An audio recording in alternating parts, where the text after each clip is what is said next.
afternoon. Today is Thursday, May 22nd, and we welcome you back to the Frozen Edge, your home for daily picks, props, and parlays featuring analysis behind the NHL's betting market.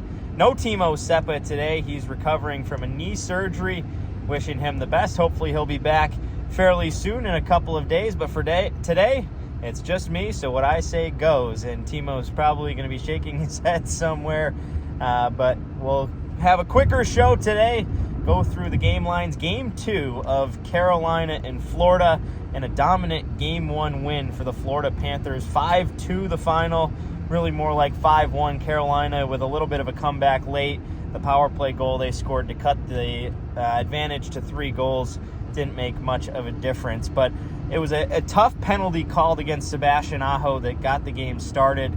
A whistle during a Hurricanes power play that he didn't agree with. Rod Brindamore didn't agree with as well. But ended up being a Florida power play, and the top guys get the scoring started for the series. Carolina cut the lead, which was 2-0 by the Panthers, to 2-1 late in that period and made it 2-1. The Panthers, though, able to score some unanswered goals. A 5-1 lead that, again, Carolina late cut down to 5-2, the final score there. And the Panthers take a pretty dominant Game 1 win. As you can see, my loyalty for today and CarCast Statsman Connor Duru driving the bus. We are on our way to Raleigh, boots on the ground for Game 2, and that's going to be where our allegiance lie in some of our picks here. So let's start with the money lines, and looking at the game lines, Carolina the favorite to bounce back. Their home ice record is finally a little bit tarnished. They were undefeated 5-0 through the first 2 rounds, now 5-1 after Game 1 of the conference finals. Minus 128, though, to pick up the win here today, and plus 205 to cover the spread at minus 1.5. Florida at plus money, kind of tough to shake a head at after their dominant performance in Game 1. Plus 105 to win on the money line, minus 260 to cover a plus 1.5 spread. With the over-under set at 5.5, it is plus 100 for the over, minus 122 for the under. So let's break down some of those numbers and first start with Carolina's record after a loss. They are undefeated, just 2 losses coming into this round, 2-0, and in those 2 games outscoring their opponents 9-2. So that's a big indicator as well. Freddie Anderson, who came into this series one of the most dominant goalies, if not the most, in the postseason, he has been a big factor. One of those 2 wins was a shutout victory. So they're going to need him to bounce back well. His worst game by far this postseason, just a .750 save percentage in that Game 1. Florida, though, beat the Canes 6-1 in a back-to-back earlier in the season, November 29th and 30th. That was a home-and-home set, winning both. Again, Carolina got one back in the series in January, but the Canes will need a win here on home ice. I'm picking Carolina to come out strong. I think there's going to be a lot of shots on goal in this one. And my favorite pick of the night is the Bobrovsky saves over. Plus 200 for Bobrovsky to have 28 or more saves. Carolina right now in the postseason averaging 33.27 shots on goal per game. That average increases after a loss.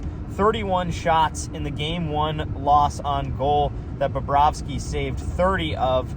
I think we're going to see more shots, more Bobrovsky saves here tonight. 28 or more saves, plus 200 on the money line.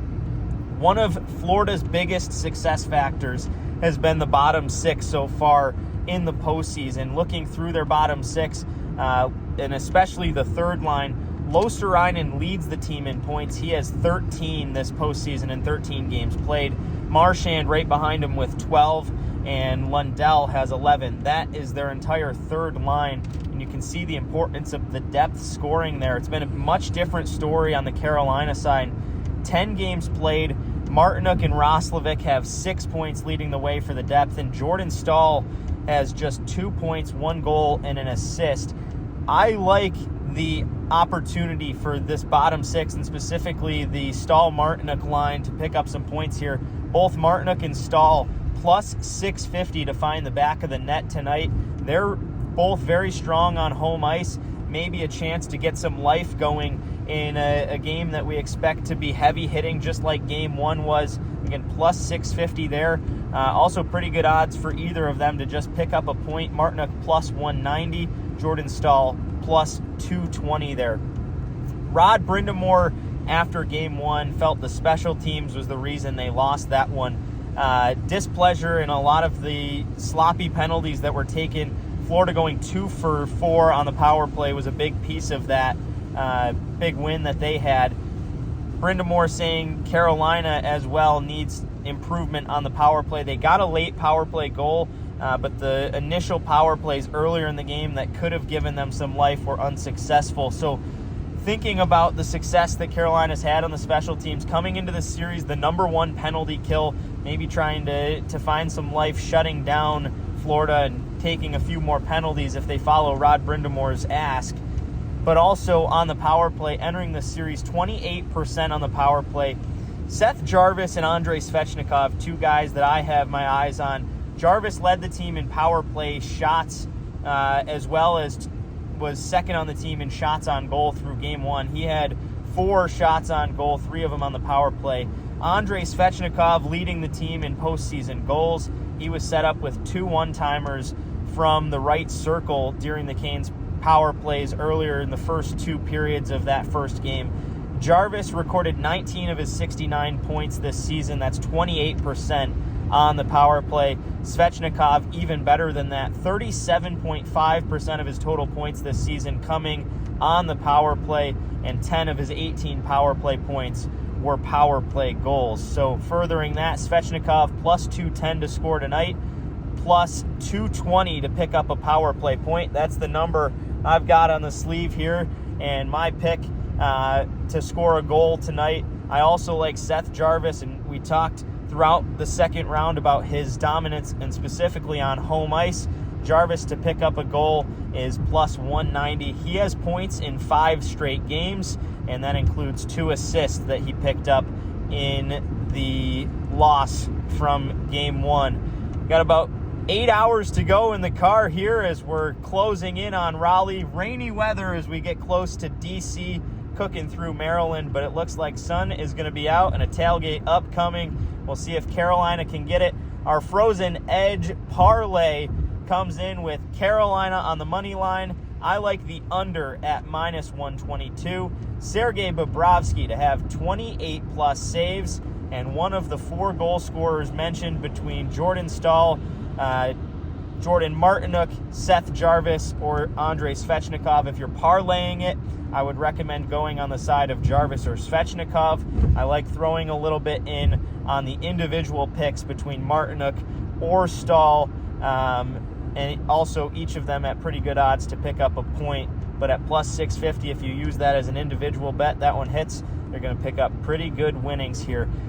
For now, it's just me. Hopefully, Timo will be back again either tomorrow or in the following days, but we'll have daily shows continuing to come your way here on the Frozen Edge.